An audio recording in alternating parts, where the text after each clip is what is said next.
physical body, we are mortal. We are born, we live, we die. With material form, there is impermanence. There is creation, existence, annihilation, and void. A higher level is the formless heaven. Here, there is no sensuality, no form of male or female, no material form. The inhabitants have no sufferings arising from external circumstances or deterioration. However, here exists the suffering of the realization that nothing is eternal. Nothing lasts forever. That the beings here are not in nirvana. For example, one is not eternal or able to remain in the formless heaven forever. Therefore, the only way to be free and happy is to transcend the three realms of the desire heaven, the form heaven, and the formless heaven of pure spirit. How? By practicing according to the Buddha's teachings. For in this way, we will generate the Bodhi mind and be enlightened. The Bodhi mind is fulfilled by the four great vows of Buddhas and Bodhisattvas. Sentient beings are innumerable. I vow to help them all. Afflictions are inexhaustible. I vow to end them all. Dharma doors are innumerable. I vow to learn them all. Enlightenment is unsurpassable. I vow to attain it. Mahayana Bodhisattvas cherish the heart to help all sentient beings. They not only know their own suffering and try to help themselves, but they also want to help their families, relatives, friends, all sentient beings. To equally wish to help all beings, this is the great Bodhi mind. The Infinite Life Sutra tells us that bodhisattvas are the unrequested friends of all beings. Even if you do not seek help from them, they come to help.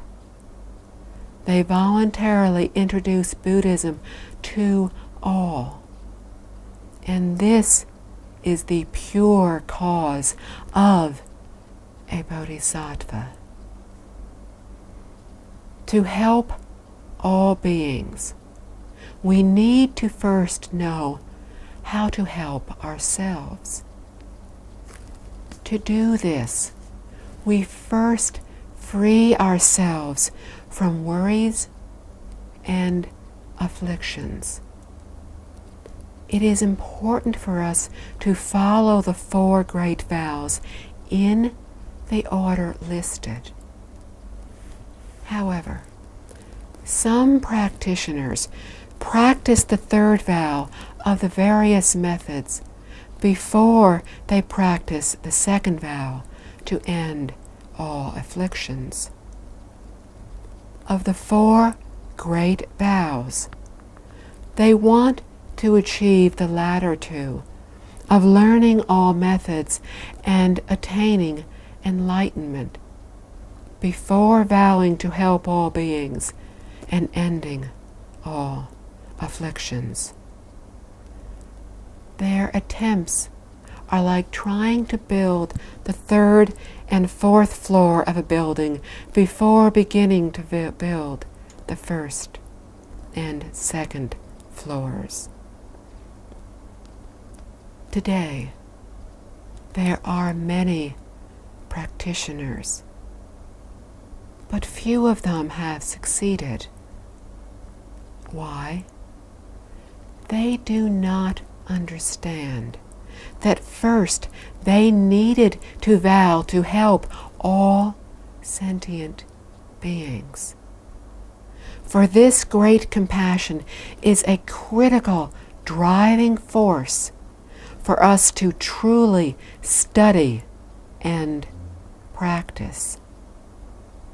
This is the heart of great kindness and compassion.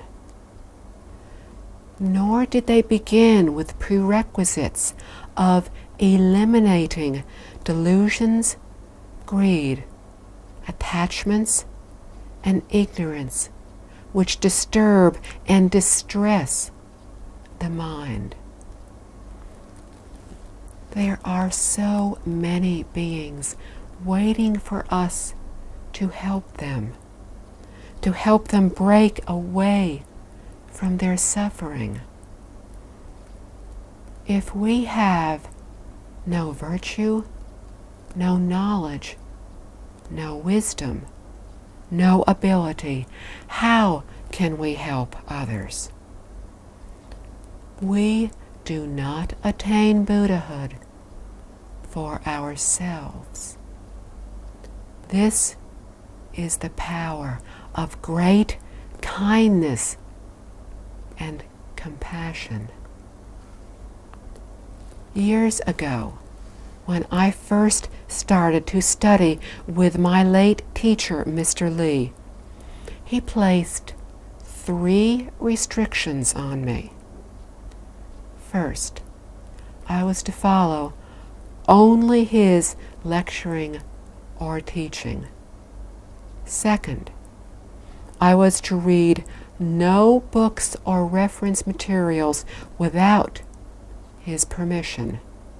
And third, as everything I had previously learned was not recognized, I was to restart as a beginner. The first blocked my ears. The second covered my eyes. And the third cleared my mind. The requirements seemed so imperious and unreasonable. What an arrogant and autocratic man he is, I thought.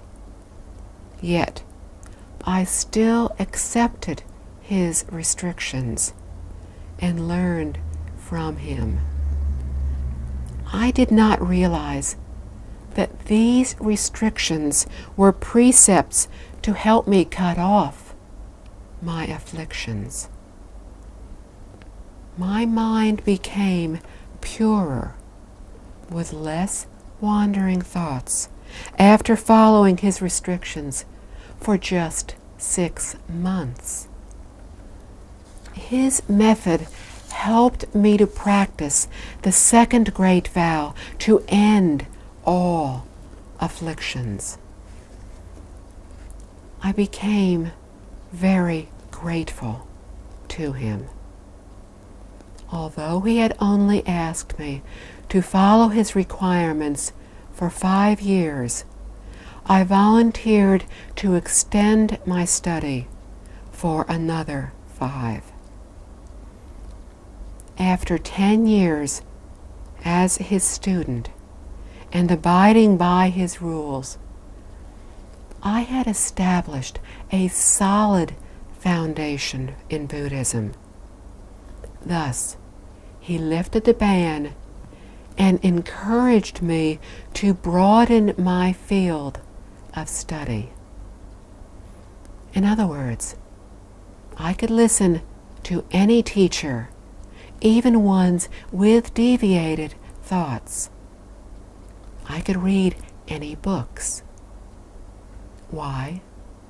He told me that all knowledge would be beneficial rather than harmful to me, because I could distinguish between good or bad, right or wrong. I would not be misled by anyone. He likened it to a child who is innocent and young, needing to be protected by the parents before having the ability to judge and to make decisions. Good teachers are truly compassionate and kind. They are patient in teaching and are dedicated in their duty. They try to protect their students from contamination of the mind. It is crucial to us to be close to a good teacher. However, being close does not being next to the teacher, but rather it means to listen to follow their teachings. It is usually very hard to find one. We only meet the right teacher after many, many lifetimes. Some people have asked me how I was able to meet a good teacher, since I was so fortunate to have met good ones. This teacher is to be encountered rather than sought, and the chances for this are very rare indeed. It is a matter of affinity and the right conditions maturing. We need to nurture the good root and opportunities. If we are unable to find these rare teachers, then we can learn from ancient sages.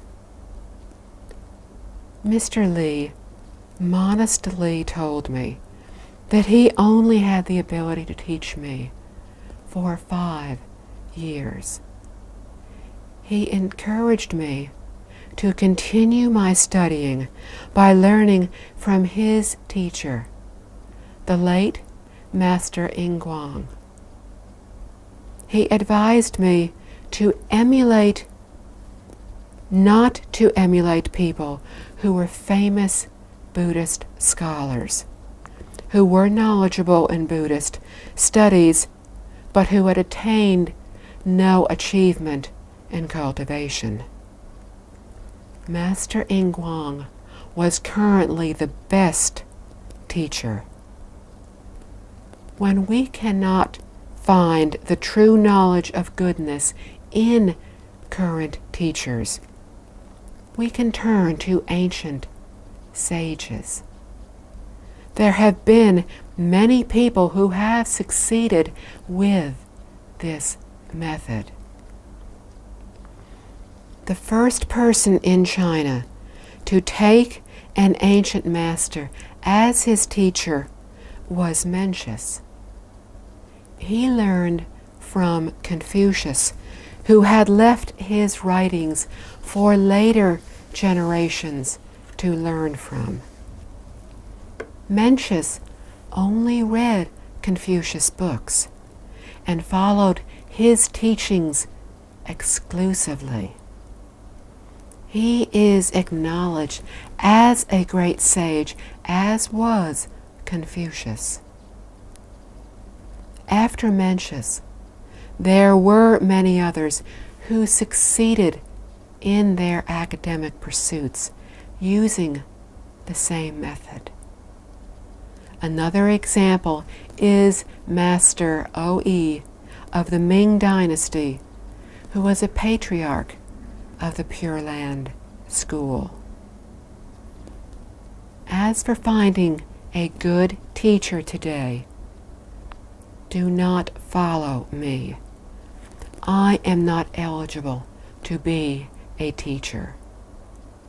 Mr. Lee once advised me to follow Master Ingguang.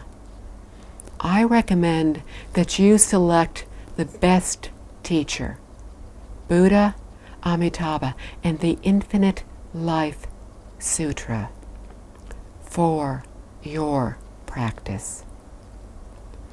When we succeed in our practice, we will attain Buddhahood. The most important thing in Buddhism is to concentrate on and to delve deeply into one method. Then we will surely reach deep concentration and attain wisdom. In times past, people devoted to practice normally spent 5 years for this stage of learning and cultivation. During these 5 years, they would specialize in one certain method. Afterwards, they were allowed to study various sutras. At that point, I believe their understanding would be greatly improved, and they would naturally understand the meanings in the sutras. If we still have wandering and discriminatory thoughts and have not yet awakened our wisdom, then even if we were to study for 300 years, we would not understand the meanings of the sutras and their commentaries. Mr. Lee had set 3 restrictions for me, which I thought were his alone. In 1989, when I was lecturing in Singapore, Master Yang Pei invited me to give a lecture to a group of practitioners. Seeing that there were many young people, I told them of my past experiences and advised them solely to follow Master Yang Pei. I recommended that they follow one teacher, one method. In this way, they would surely succeed. After the lecture, the master invited me to have tea with him. He told me that when he was a young monk, his master, his teacher, had set the same restrictions for him. Then I realized that the 3 restrictions were not the invention of one individual. Rather, they were the prerequisites that past masters had set for their students. Only then did I understand what inheritance from the master meant. When the teacher thinks that we are good students, he will require us to follow the 3 restrictions. He will first cover our eyes and block our ears, so that no worries will intrude. When we truly have abandoned all attachments and gained wisdom, we will be allowed to study other materials, other methods. Therefore, extensive learning is conducted in the second stage rather than in the beginning. Difficulties can arise if we engage in extensive learning at the very beginning. It is similar to hearing instructions from one master and beginning to follow him. Then we hear instructions from a second master and feel as if we were facing two paths leading in different directions. With 3 masters, we would be caught at a 3-way junction, and with 4, we would be stuck at a crossroads, not knowing which way to go. Therefore, it is important to follow one master at one time. Reading of ancient sages, monks, and lay people, we see that some followed their teacher for 20 to 30 years until they achieved some awakening. Only then did they begin to study extensively with others. Buddhist education is different from modern education in terms of concepts and methods. For instance, in a university, we must be very careful and take our time choosing our major. Buddhism, however, is different. Here, we are expected to awaken to perfect, complete wisdom first, and then in the future, we will become knowledgeable in all other departments of the university. Where do we start? From the intensive study of just one method. Just as is said in awakening in one sutra means awakening in all sutras.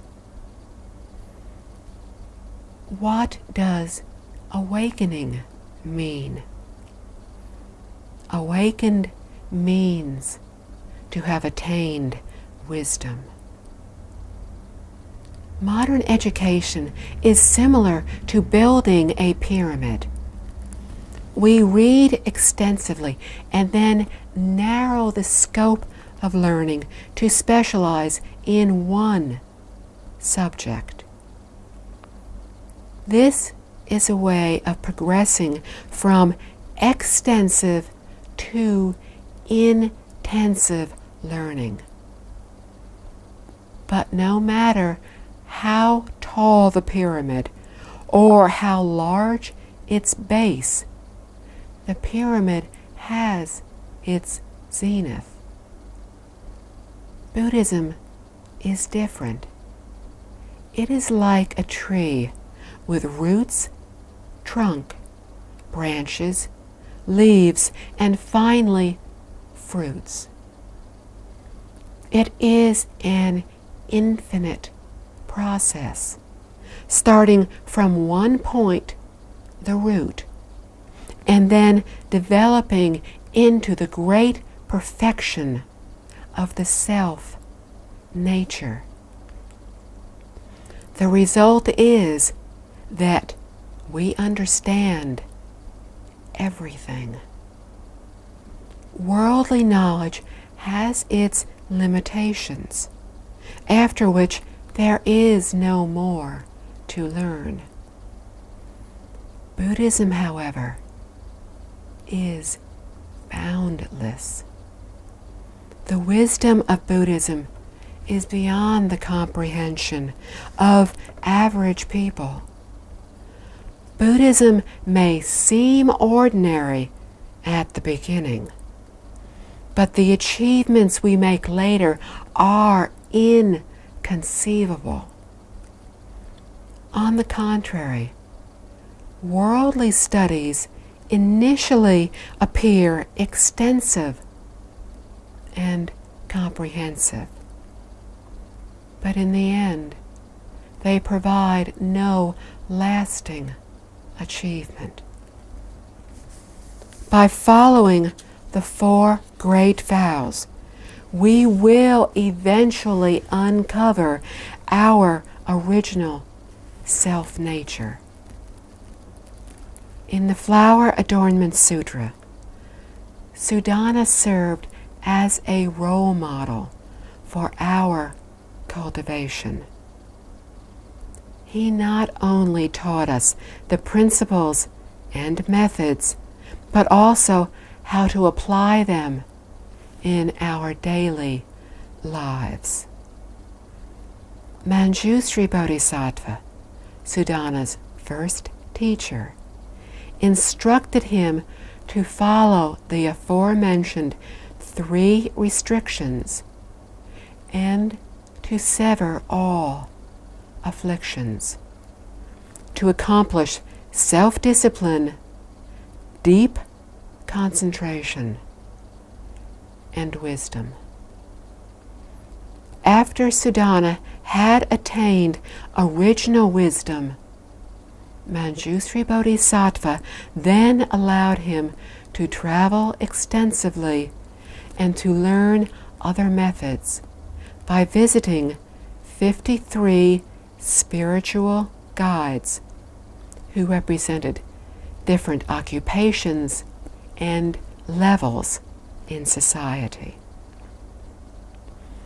His last visit was with Universal Worthy Bodhisattva, who taught him the 10 great vows as well as how to chant Amitabha and to be born into the Western Pure Land, where upon meeting Buddha Amitabha, he attained perfect, complete enlightenment.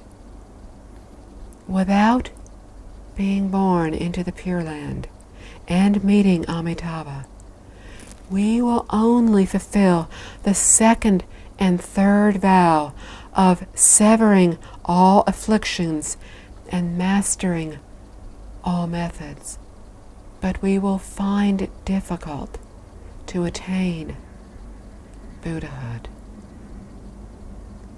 In the Flower Adornment Sutra, both Manjushri Bodhisattva and Universal Worthy Bodhisattva had reached the level of equal enlightenment and vowed to be born into the Pure Land. I was surprisingly pleased to discover this when I gave talks on the Flower Adornment Sutra. I wondered why enlightened bodhisattvas in the flower adornment world would want to be born into the Western Pure Land, considering how wonderful their own world was. It seemed unnecessary for them to do so.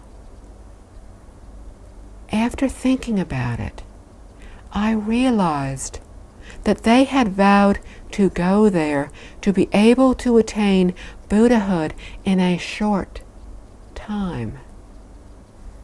If not for this, there would be no reason to go to the Pure Land of Buddha Amitabha. Suddenly, I realized that if we want to attain the perfect, complete enlightenment, we need to go to the Western Pure Land. Only by understanding the chapter of Universal Worthy Bodhisattva's conduct and vows will we know the proper way to study and practice Mahayana Buddhism. And when we truly understand, have awakened, and have generated the Bodhi mind, we will finally be free from delusions and attachments. The ninth principle of the three conditions is to deeply believe in the law of cause and effect. Earlier in my practice, I was puzzled by this phrase in the Visualization Sutra. Why? It seemed to imply that a bodhisattva had no understanding of the law of cause and effect. If we know that good causes will result in good effects and that bad causes will result in bad effects, how could it be that a bodhisattva would not be aware of this? But the sutra urges bodhisattvas to believe in cause and effect. I could not understand it. Then I read the Flower Adornment Sutra, and upon carefully reading the chapter about the 10 grounds, I suddenly saw the light. It said that from the beginning to the end, the 10 ground bodhisattvas have always practiced mindfulness of the Buddha. I then realized that the bodhisattvas from the past, from the first to the 10th ground, and the level of equal enlightenment, all practiced the Buddha name chanting method. And I also came to understand that chanting the Buddha's name is the cause, and attaining Buddhahood is the effect. Many bodhisattvas were not aware of this, which is why Buddha Shakyamuni explained it in this sutra. It was their firm belief in the above statement that led Manjusri Bodhisattva, Universal Worthy Bodhisattva, and Sudana to vow to be born into the Western Pure Land. It was after I had studied and lectured on the Flower Adornment Sutra that I came to understand this statement. Thus, it really is very difficult to acquire this understanding. The 10th principle of the three conditions is reciting and upholding Mahayana Sutras, which help us to understand the true reality of life and the universe. With this proper understanding, we will know the proper way to think and behave, as well as the appropriate method to use.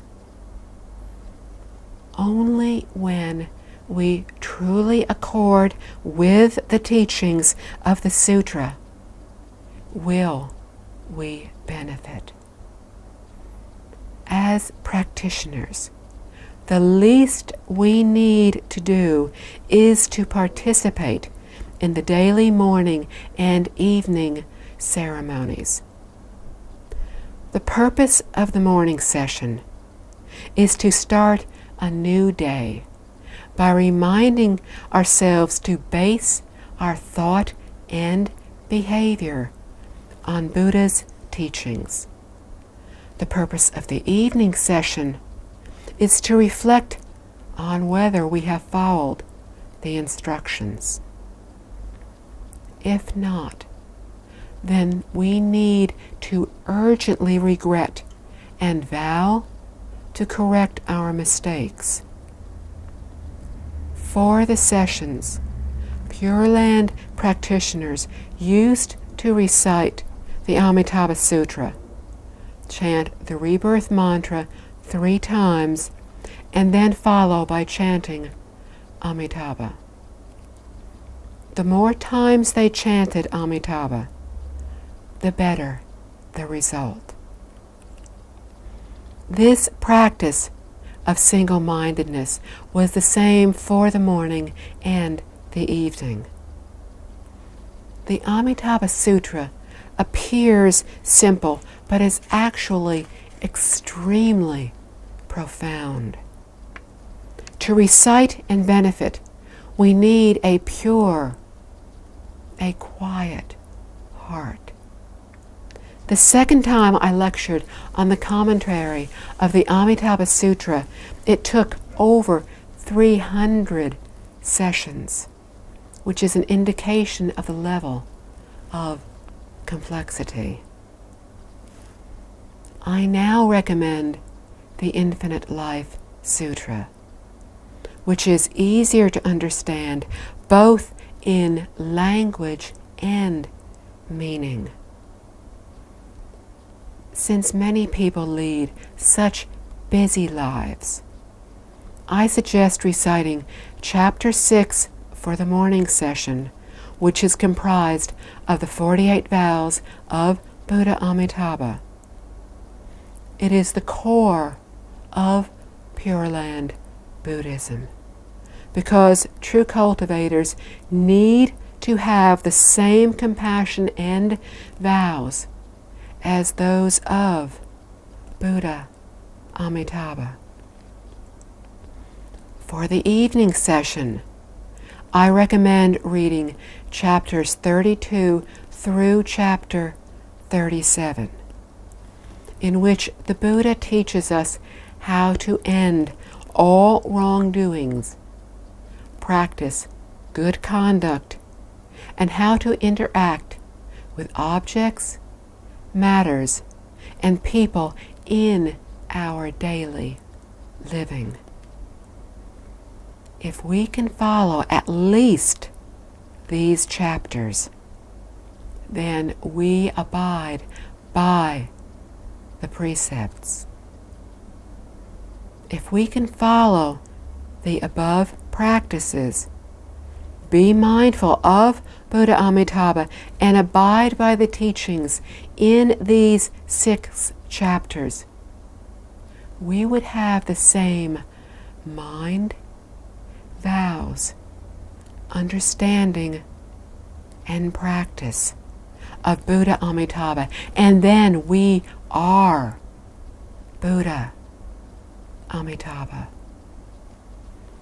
But if we chant or read indifferently, without applying the principles, then all the efforts we put forth will be pointless. The combination of morning and evening sessions was designed in ancient times and proved to be useful. For the people of that time had better understanding of what they were reciting. These sessions reminded people to behave in a proper manner, and thus helped them to detect their faults. Today, however, people simply recite absent-mindedly, like small children who sing a song with the right words to the right tune, but without understanding the meaning.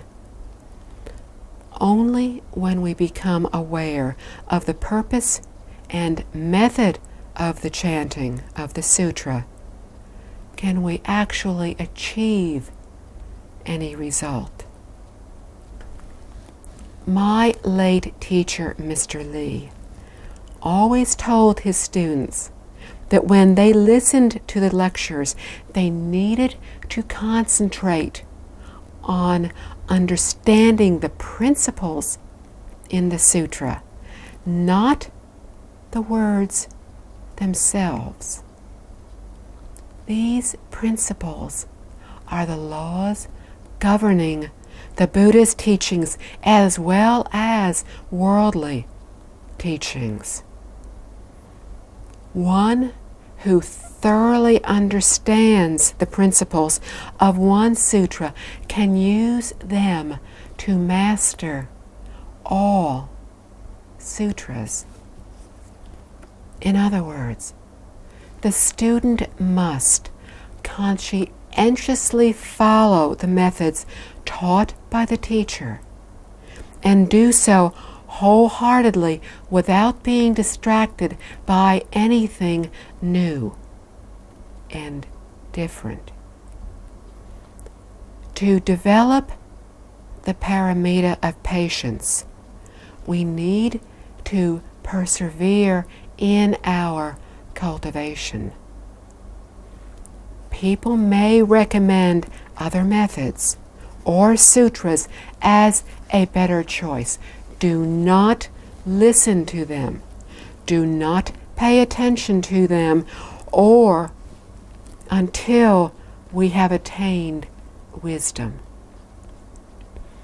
Delve deeply into just one method. This is the key to success in our study and cultivation. The 11th principle of the 3 conditions is encouraging others to advance on the path to enlightenment. To do this, we extensively introduce Buddhism to those who are willing to learn.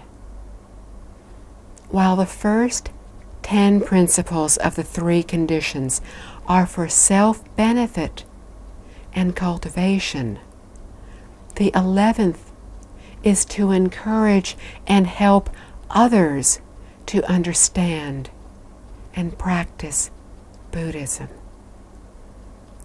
To help others is the act of a bodhisattva.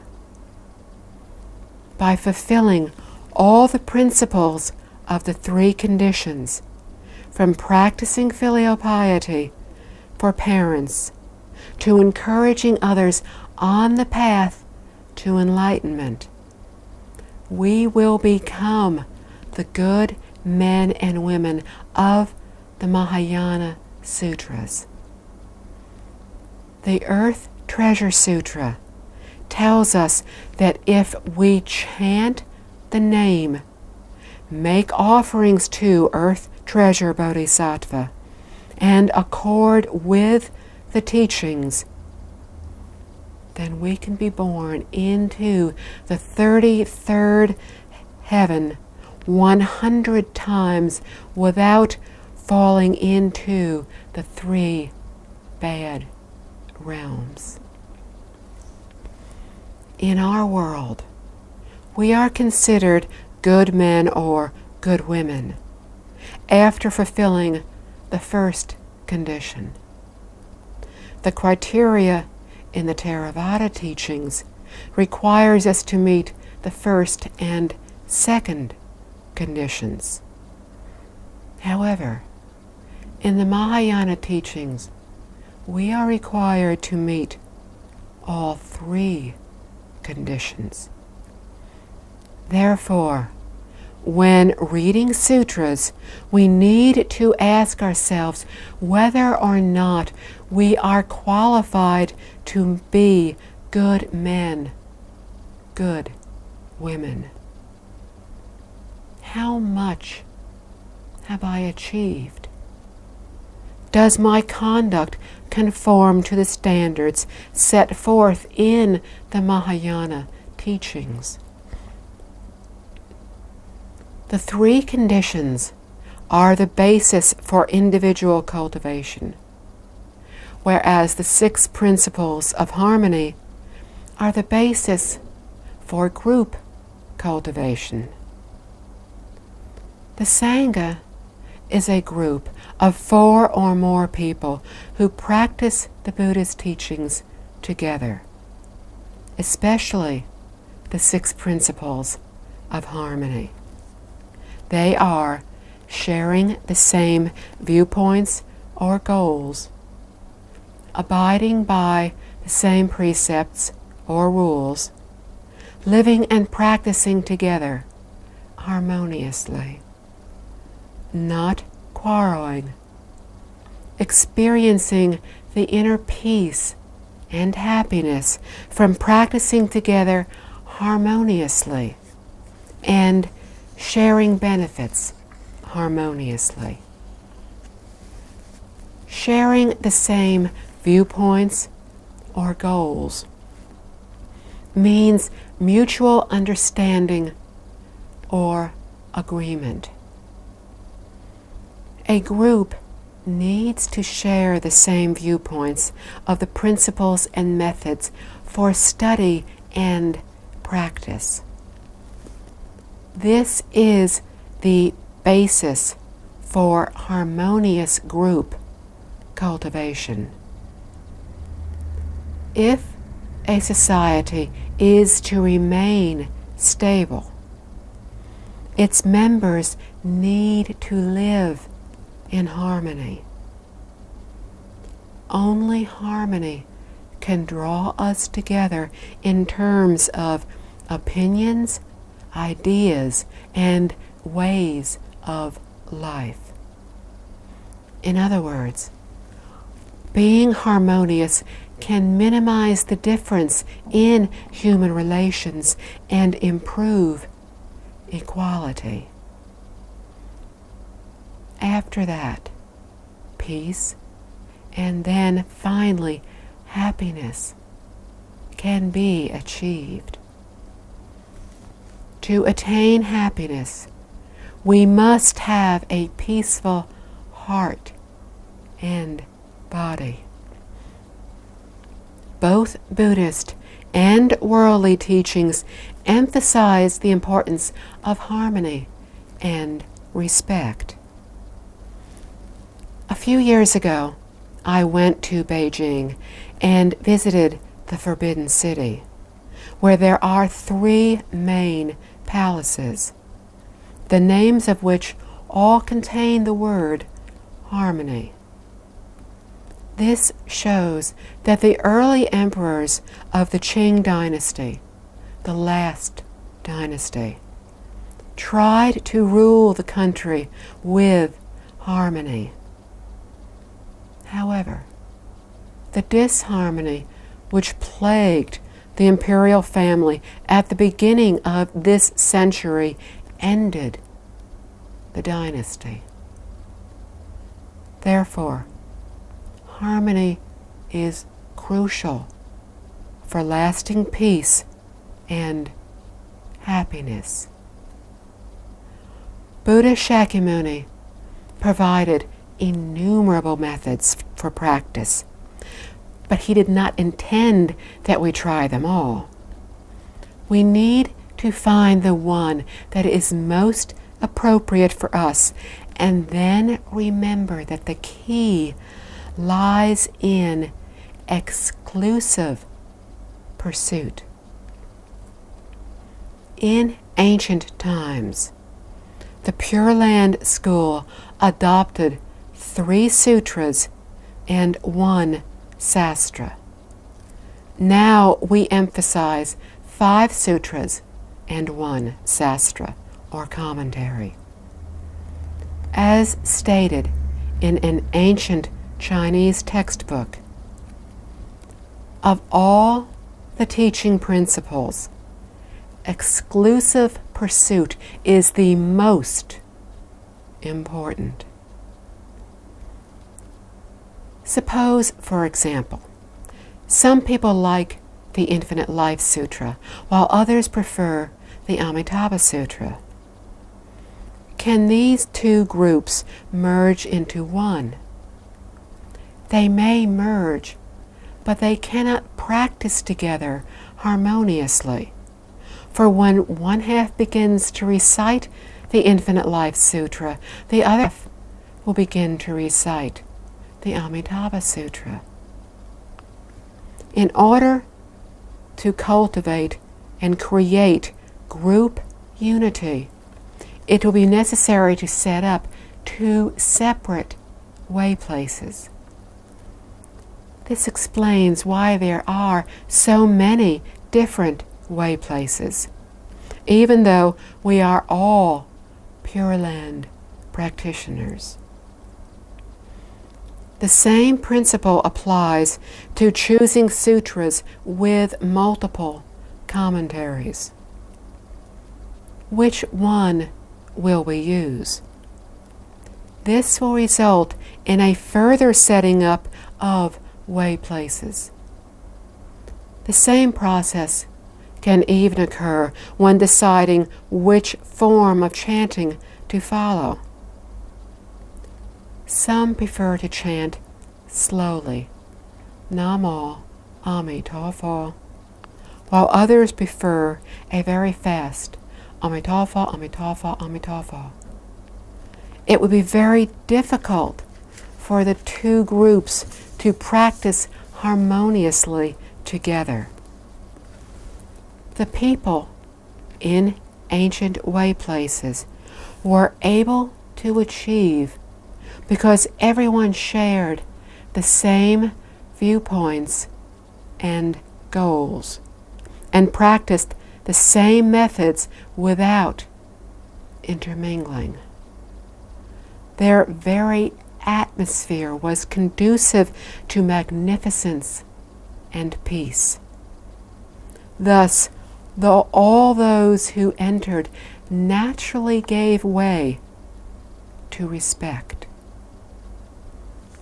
Unfortunately, a common situation in modern way places is that the teachings of various schools are intermingled. Contradictions and conflicts are thus unavoidable, and it will be difficult for practitioners to focus, much less to succeed. So it becomes evident that sharing the same viewpoints or goals is crucial in a way place. If the people in a group share similar ideas and viewpoints, as well as the same interests and objectives, they can remain in harmony and thus form a Sangha. However, they may as well form a different Sangha if differences arise. Otherwise, there would be conflicts and no one would succeed. By providing an infinite number of methods for cultivation, the Buddha meant to ensure that people of different viewpoints and interests would be able to succeed in their cultivation. Thus, it is said that all paths lead to the same goal, as all methods are equal.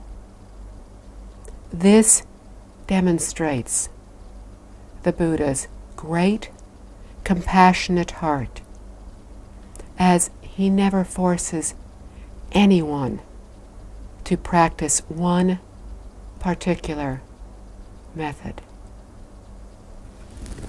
Amitofo.